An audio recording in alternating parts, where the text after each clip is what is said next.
We are continuing today with our Think Like a Designer series, and I have brought back Jewel Marlowe.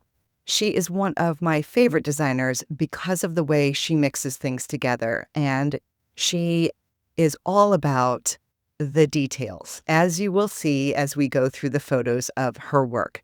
Jewel is working out of the DC area, and you'll hear she's just doing her first show house in the Hamptons. She has been featured all over the place: the Drew Barrymore Show, Elle Decor, the Washington Post, Lonnie, etc. She was also in a book by another designer featured on the Slow Style Home podcast, Natalie Papier, who has a fabulous book out called Start with the Art. Okay, let's dig in with Jewel.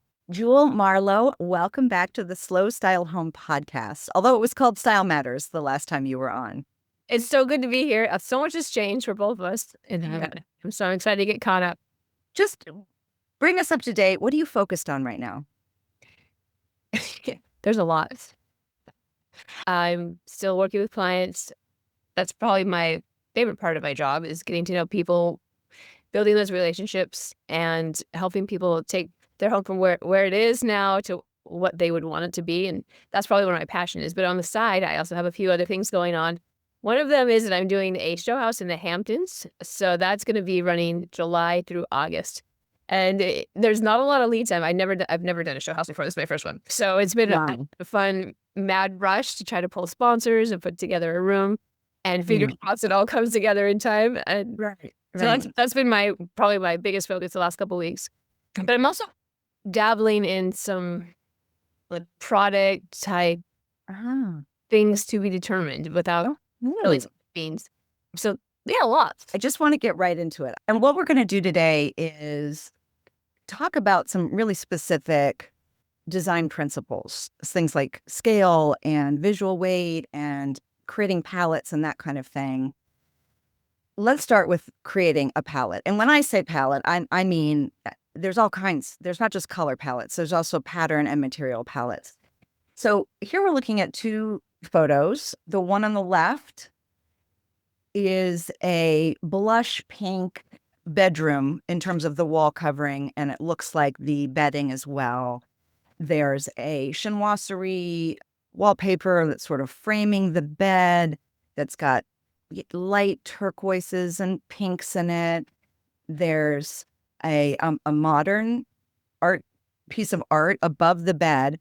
But what really struck me was your choice of this almost burnt orange velvet channel tufted headboard that it's just not expected. That feels like such like it belongs in a completely different room or color palette. So tell us a little bit about your choice there. Right. So the bed is mohair and custom. And the reason why I think it works is that I didn't want the room to float away into fairyland and just be so pink and neat and delicate. And so having a color, but then taking that same color palette, but making it the richer version of it. Yes. I can really, or even just, in that family. Really add a lot of oomph to it, a little punch. And I expected pop. Otherwise, it feels like a nursery. I totally agree. It's saying there's a woman in this bed who is like, she's got some oomph. Right. She's not just floating. So I really love that choice. And then over on the right, I just want to point out that on the floor, you've got a cheetah print, maybe it's leopard print, rug, carpet. And then you've got these two stools that you have dressed in a orange background with like big, huge cream blossoms. And the stools they're skirted. It goes down to the floor. If someone were to show you a swatch of the leopard print and a swatch of that stool fabric, people would think that's crazy. Who would ever put that together? And so but I think this whole thing works beautifully together. Tell us why. How did you have the confidence to do that?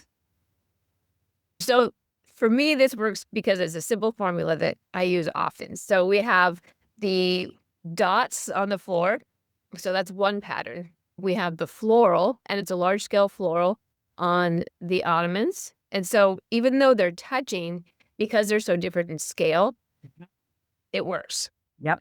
Then you can see that I have the art on the one wall that's blue. So I'm working blue in with the Pierre Frey wool, really furry, beautiful fabric on these Regency chairs.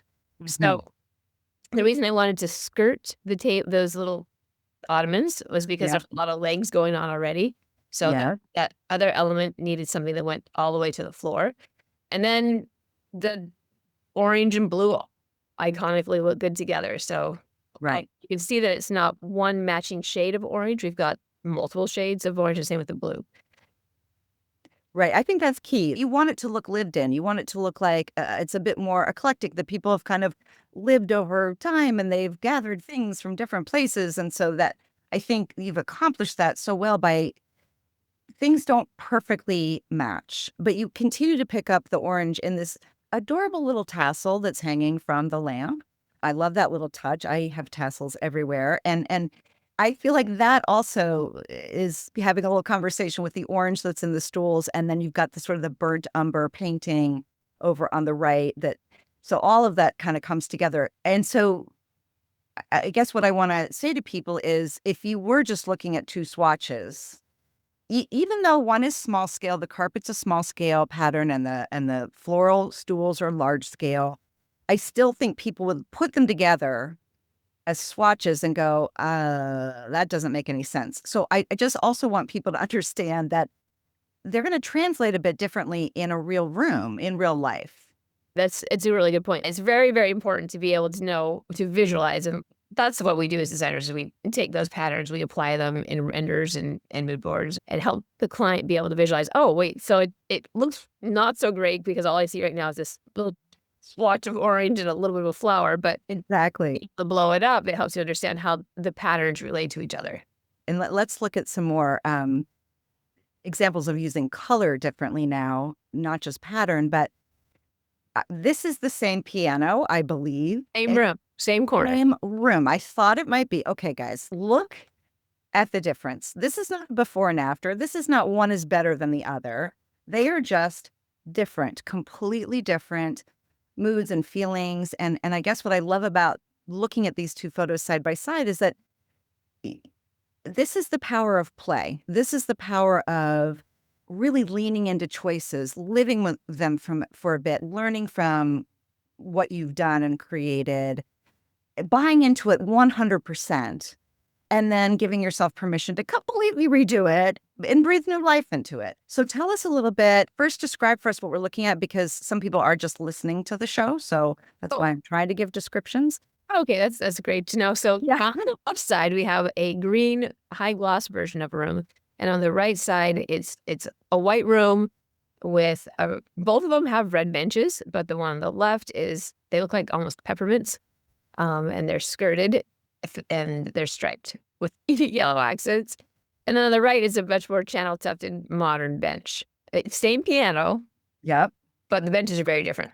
And then styling wise, the green room has a sconce, and then the white room has a 80s post-modern, So let's talk about the one on the left first. So tell us kind of what was the feeling that you were going for in the part of the room? So it makes more sense in context with other elements. There is a kind of a pink-red leopard chair. And so the red is playing here, and it's playing there, and it's playing in another spot in the room. So there's continuity, and it's string of the story that's told throughout the whole space. And I love green and red together. Can we just pause and say it? It's like one of my favorite combinations. And it feels like it should be Christmas, and I like Christmas, but it's not. I like it because it feels naughty that you could use this in July. Oh, that's so funny. And you know what? Red and green are opposite on the color wheel. I mean, they're supposed to be. I mean, it's always interesting to go on the opposite side of the color wheel. Yeah. And then throw in a pink, or in this case, yellow. Yep. Something that to make it so it's not quite Christmas. Yeah, exactly. Yeah, it never occurred to me. This did not scream Christmas to me at all. I would say this is very sophisticated. First of all, it's already elevated simply because there's a piano in there.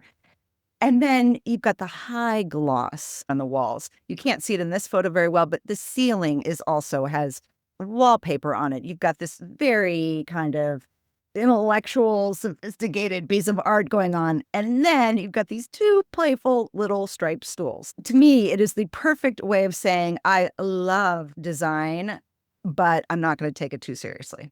Right, because nobody wants that. No one wants a stuffy house. No matter what your style is, you want something that's a conversation piece. And then on the right-hand side, I mean, it looks fabulous in white as well. This white room. Was the white first? And what was your impetus for making the change? I was just ready. Sometimes you're ready. So this is my own house. This particular photo is my own house. And white was great, but I redid my dining room, which if you give a mouse a cookie, then all of a sudden you're redoing your living room. You can't help yourself. I totally get it. So here what we're looking at is the same green room. It's a different angle. And there's the pink leopard chairs that you were referring to, some pink that you brought in. And over on the right, again, it's now, we're back to the white room. Both work so well. I mean, it is truly a matter of personal preference of which one you would go with. Are those the same chairs? And did you just have them reupholstered? Yes, and much nicer fabric. Oh, okay. So the ones on the right that are in the white room are a very traditional kind of leopard print fabric. The ones on the left are also leopard print fabric, but it's in pinks. So with the ones on the right was like a placeholder until you could spend the money on the better fabric?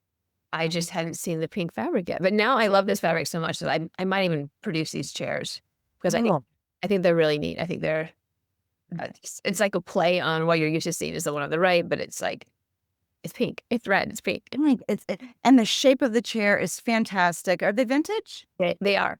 Yeah. At one point they had it looked like office chairs because the arm had a piece of wood from the arm to the bottom, and we cut those out. Oh, okay. Out and made it. Yes.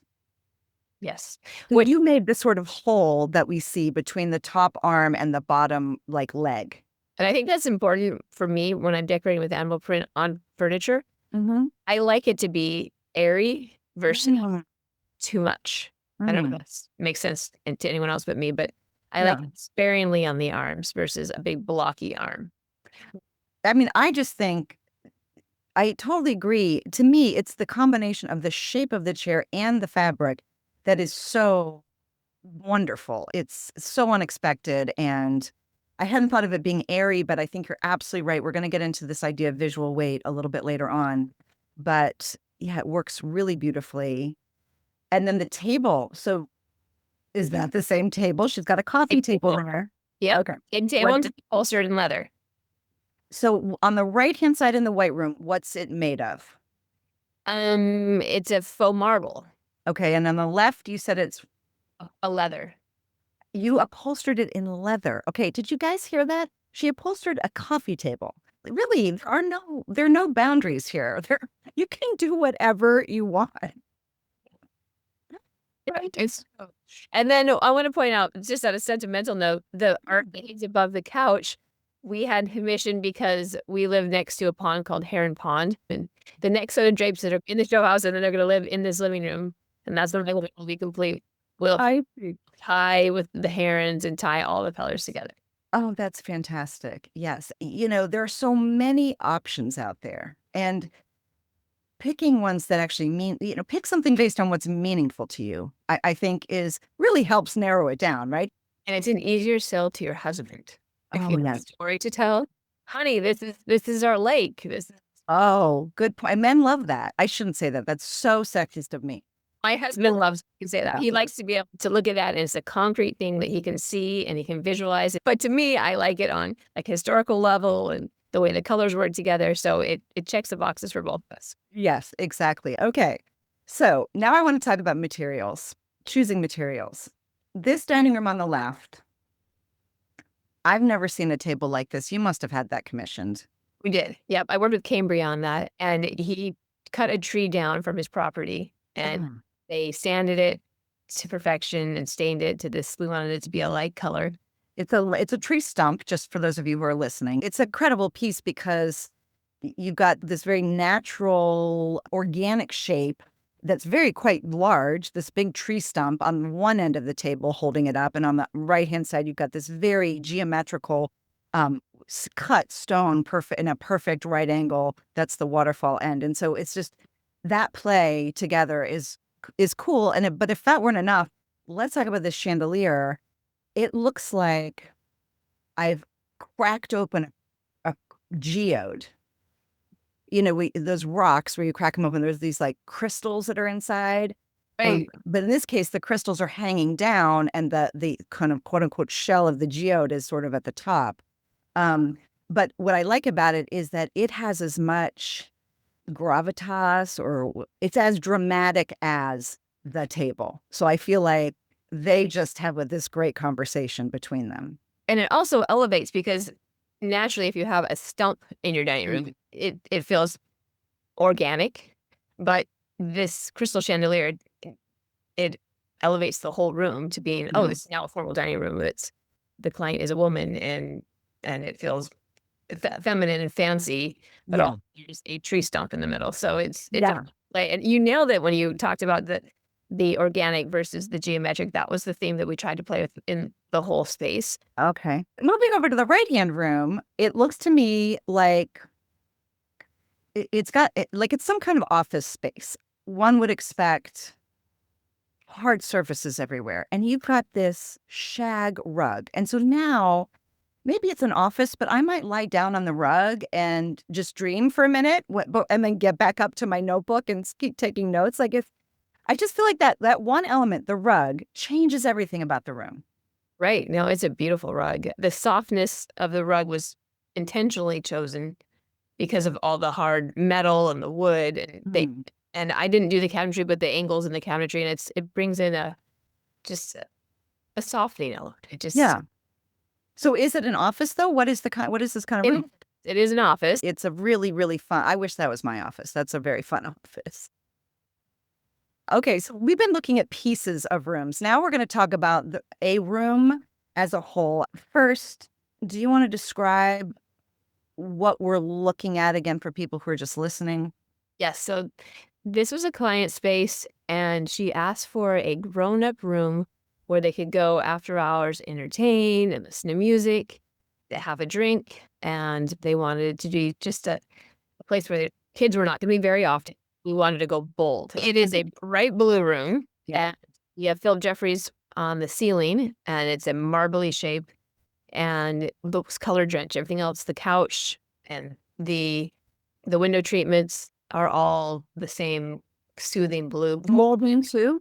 Yeah. The molding is also like that. I mean, to me, this is color drenching at its finest because it's not just the molding in the walls. It's also the window treatments and this big couch. They're all blue. You've got this gorgeous, is it mohair velvet something couch with some trim? Is it like namhead trim or? And no, it's a silk piping. Silk piping. So you love stools and you love skirting them. So there's another stool. This time it's like in a tiger print with this really long fringe that goes all the way to the ground. You've got a nice airy glass table that's got some like faux bamboo legs going on, so it's open. It doesn't like it's not blocky. It feels kind of light. And then you can see in the right hand photo, if we sort of pan the camera to the left a little bit, and we see these fantastic chairs. And what are they covered in? Osborne and Little. So pretty. This is a just dynamic room. And as you mentioned, that Philip Jeffries, it's a wall covering on the ceiling that looks like a big, huge swath of marble, but it's in blues.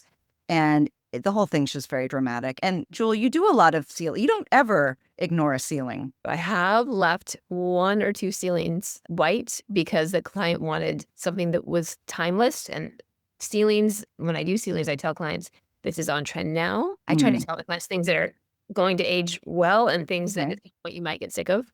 Okay. Ceilings, they're a trend. And in this case, we embraced the trend and we ran with it. Yeah.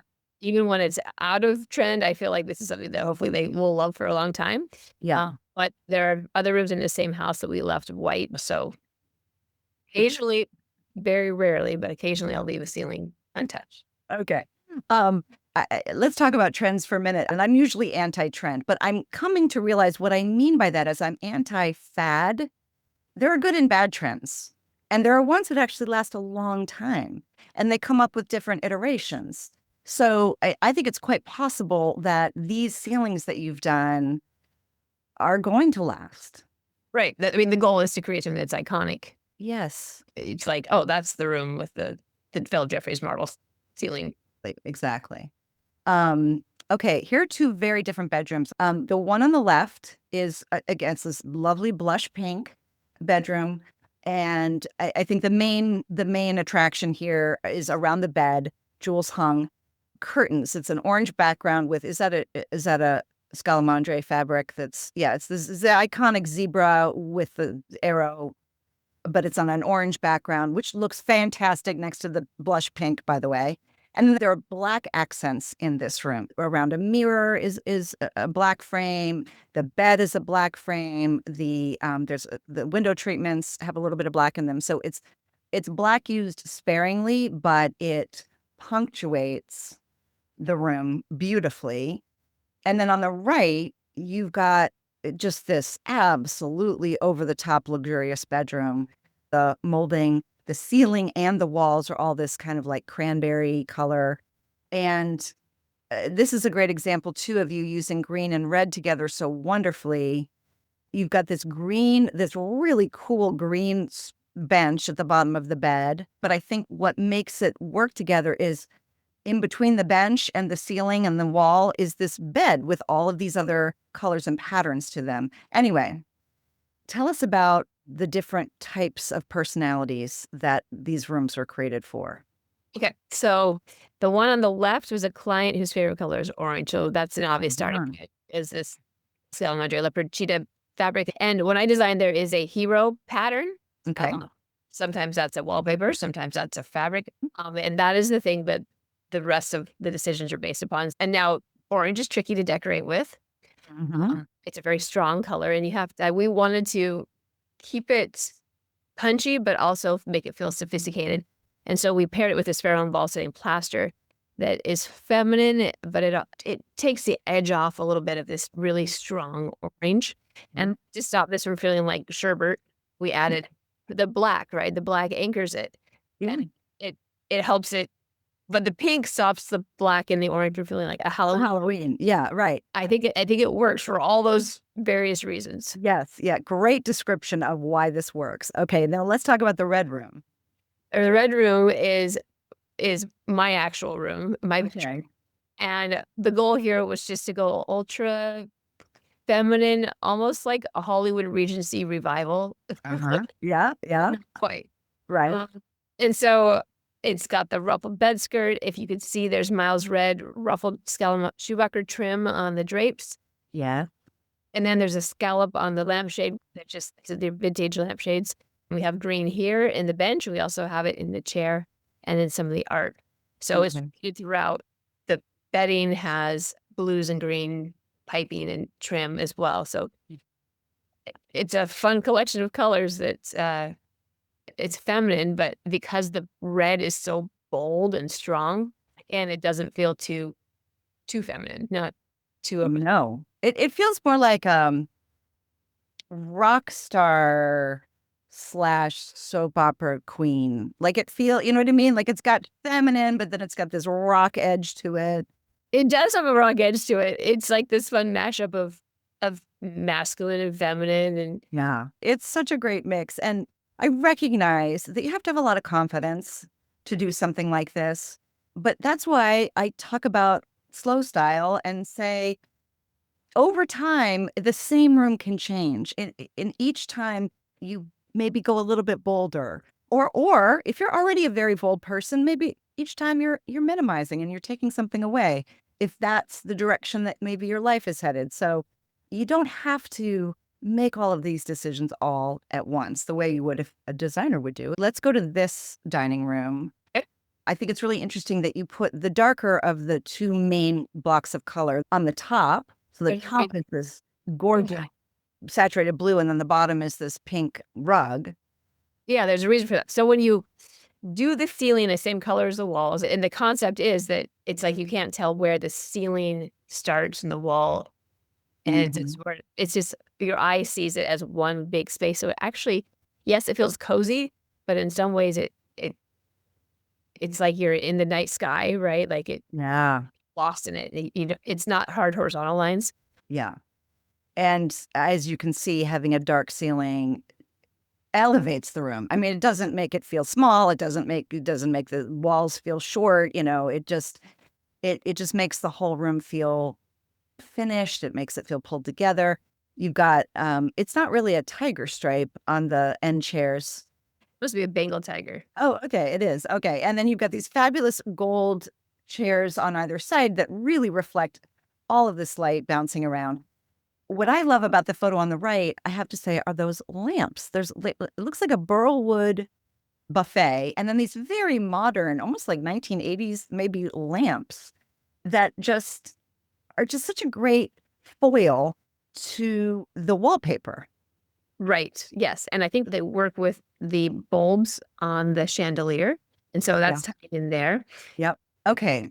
Another thing that you're really good at is composition, creating compositions of things. So I already talked about kind of the composition actually with the photo on the left, with all like it's kind of like almost color blocking this huge white painting above the black piano, all in front of this big swath of green. But on the right hand side, okay, she's got what looks like some antique prints with mixed with one phenomenal modern looking sconce above a very particular style vintage chair with a burst of hot pink and a tiger stripe lumbar pillow. I mean, Jewel, what comes first when you're making composition like this? Is it like, oh, I have one piece now, what am I going to put with it? How did you put all that together? Okay. So the other side of the room, do you remember that there was those, the drapes had the triangles in it? Yeah. The triangles are driving decisions in both this room and the dining room, which is fine because they're semi-connected. Okay. So if you look at the picture on the left, you see that postmodern sconce is a triangle. Yes, yes. Okay. In the center of the room, there is a plaster chandelier. This is also a triangle. Okay. In the Yep. dining room, there's another vintage Okay. chandelier, also a triangle. Yep. And technically, they're different eras. They shouldn't work together, but I think they do because they're white and they're the Mhm. same shape. And you can see on the piano, I have the obelisk, right? So Yes. the story is the story of triangles. Got it. It's about repeating something throughout spaces. And it shouldn't be something that you necessarily point to and go, oh, I get it. It's triangles. Like it can be much subtler than that. Right. We also have these Regency themes going throughout. Yeah. Where this chair is, the eye is already seeing this kind of vertical block. And then you've punctuated it with squares and rectangles in the prints, the art prints. And then you've got the very organic sconce. And then you've got the beautiful chair. So I don't know. It just when I talk to people about studying photos of what designers do to kind of learn, this is what I mean. This is, really taking this in and going, oh, I look what this person has done there. There are so many unexpected elements in it. And I just think, Jewel, what I love about your design is that every piece is so considered. Nothing is just, oh, we just need a lamp. Let's just put a lamp there. Well, what's fun is this goes along with your theory that the art on top was a shopping trip that I did with a girlfriend, and we were in Logan, Utah. The bottom two were pieces that I picked up in England. So it's like it's gathered from years and years of just living and Right. have them collected, and they work together. But I think you're right that because the block over the piano is so solid, I was looking for something that broke it up. Mm. Those Yeah, those pieces couldn't be too big. That's an opportunity to put in some of those little smaller pieces, like, they're harder to use. exactly. Yeah. Yeah. And if you think about it, the piano is this really strong horizontal line. And then it's right next to this vertical block that starting with the chair and going straight up. So It's just one of my favorites. Now, these are two other, I love both of these spaces. The one on the left, so we've got a marble, black and white checkerboard, very traditional floor that's beautiful. You've got Mhm. this great screen that's in the corner, so it kind of softens that corner, kind of breaks that up. You've got a skirted table. Again, love the skirted tables. And then you've got this lamp. It's like a moss screen, which works beautifully with the pink tablecloth. Tell us a little bit. Is this like an entrance space? What is this? Yeah, yeah. Actually, this is the same space as you remember that bright blue room that we had with the Philip Jeffries wallpaper? Yeah. If you were to pan the camera just to the that would be your view. Can I just quickly say something? Yeah. This looks like a daytime room where that looked like a nighttime room. I've never seen like that. It's so obvious now that you say it that it's in the same space. Keep going. Okay, so fun thing is that the screen was her family's. So Right. going back to your theory of decorating Yeah. over time. Yeah. So that was the starting point for the space. That whole space is like you said, the welcome to our home. Here's hints of things that you're going to see throughout the rest of the space Yeah. because your entryway sets it's like the preview. So that is the same house as the one that you've selected on the right here. So you can see how they are different rooms, but they still kind of work together. The one thing I want to point about the photo on the right is simply the silhouette of that chair. I'm so glad that everything else in the room is sort of, and I don't want to use the word basic because not that it's basic. It's not competing for attention, I guess. Let me put it that way so that you really do appreciate that chair. Now, this room is a family room where it's intended to be for the children watch TV and jump on the couch. And so it's supposed to be more casual and the vibe was lighter and airier, Yeah. but the desk and the chair elevate that space. And it's a Theodore Alexander frame and also on the coffee table. So it pulls those same lines from that end of the room to the middle of the room. Yeah. Okay. Let's talk about visual weight. I remember seeing this when you posted this on Instagram and I went, okay, that's just brilliant. This is a kitchen. It's got a very familiar layout, island in the middle, cabinets around the exterior. Describe it for us. Right. So the marble floor was where we started. Okay. But when you have a marble floor with a black and white beautiful island, there's no warmth there. So we needed to still infuse the space with warmth. We really needed something that was on the island so that when you first walk into the house, if you look down at the end of the house, this is the view. And Mhm. burl, just a sheet of burl across the front was enough to really add that warmth that the space was craving. Yep. So it's burl wood. It's like a piece of burl wood on the front face of the island. It's a black and white marble, mostly white with black veining, and it's a waterfall. So it's very substantial. There's a lot of heft to this island. And it's pretty high contrast, so that would help soften the contrast. Absolutely. Because we don't wanna block the burl, we did lucite stools. Yeah. The lucite stools are what really, to me, was such a brilliant choice for all of the reasons you just said. It allows you to see the burl wood, but I like the balance in materials there because the lucite, obviously, it's transparent, so it's very light and airy versus the materiality of the island, which is this huge piece of marble. Okay, let's talk about scale really quickly. So the photo on the left is a powder room, and I happen to know the wallpaper is from Fine and Dandy Right. Co. because I interviewed them. Oh, I And love them. But they yeah. don't Oh, they are such lovely people, and their wallpapers are so gorgeous. This one, it's a huge scale, very, very large birds. So it's this mustard color background with these black and white birds, and then this bright, happy green from the chair rail down, and then a hexagon penny type tile, all in black for the floor. It's a really small room, and yet you didn't choose a small scaled wallpaper. I broke convention there. Because it reads more like a mural. It's the repeat, you only get one full and then a tiny wing off the other on Hmm. the repeat there. So I think it works. Often designers will use smaller repeats and smaller rooms, but you don't have to. No, and this is a great example of that, and that's what blew me away when I first saw it. And now let's talk about the scale of these light fixtures in this dining room on the right. This is so much fun. So they look like Napkin. ballerina skirts Yeah. or upside down coffee filters. They are huge. They look like they're kind of not floating, but I mean, I think they're supposed to look weightless. And yet, what are they made out of? Felt. Ceramic? Felt. Felt. Yeah, right. And you'll notice it's the same wallpaper. Did you notice that? I did. It's the same wallpaper in a different colorway. The client liked it so much in the bathroom pictures that they wanted it in their dining room in blue. And you can see that there is more wall space there, so you get the 2 repeats on the birds. Yeah. It Yeah. still works. It still looks beautiful.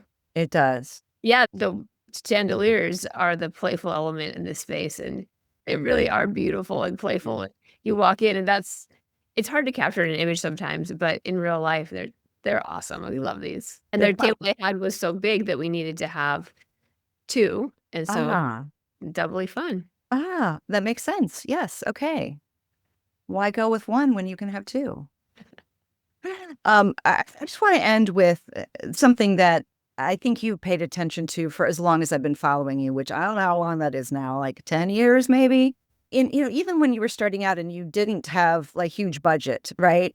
You have always paid attention to detail. I've got a couple of images of yours that I just want to point out here.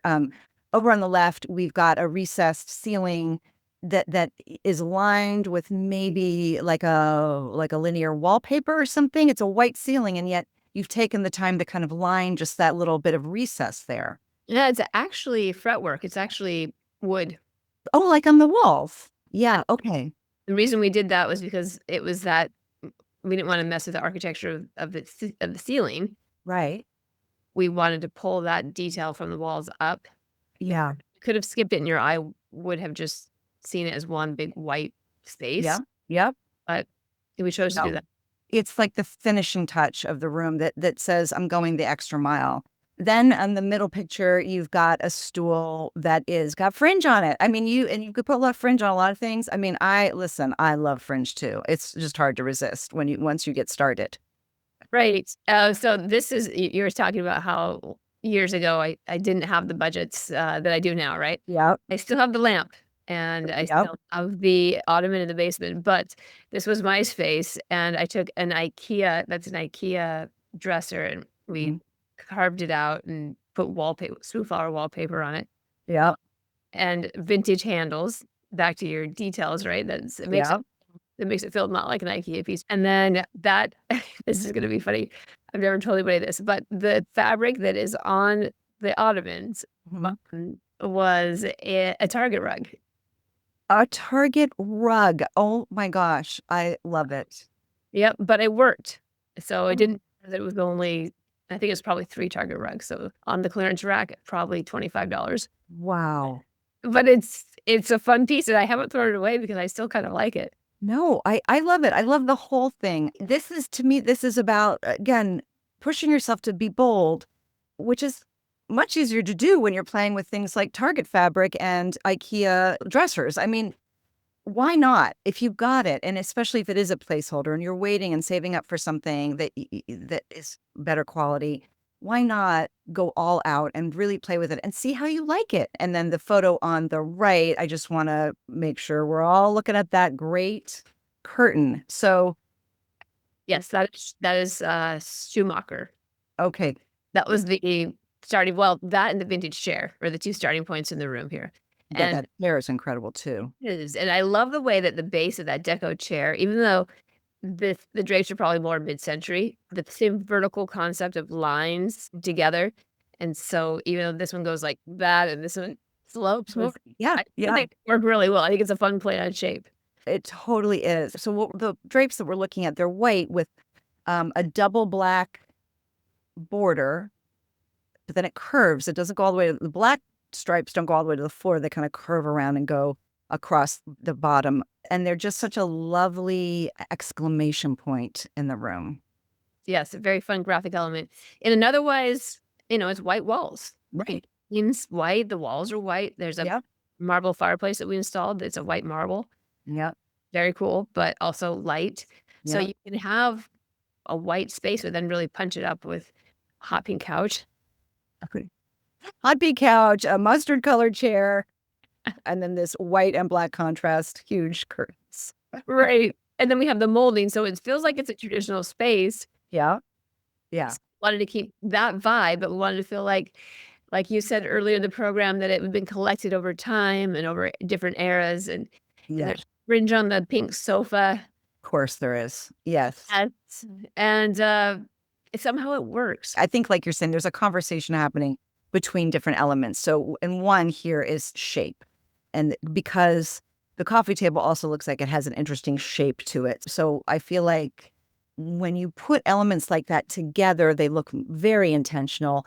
And you want the eye to be drawn to it, not all at once. That's another thing. I like walking into a room and not seeing everything at once. I want to notice things over the course of, a few hours or even several visits that I don't pick up right away. I think that keeps a room feeling really interesting. Jewel, this has been such a pleasure. I know everyone who's seeing your work is just, I'm sure their jaws are on the floor just as mine always is when I see your stuff. So thank you so much for your time today. Really appreciate it. Well, thank you, and congrats on your new book. I'm so Thank you. I can't wait to get my hands on it.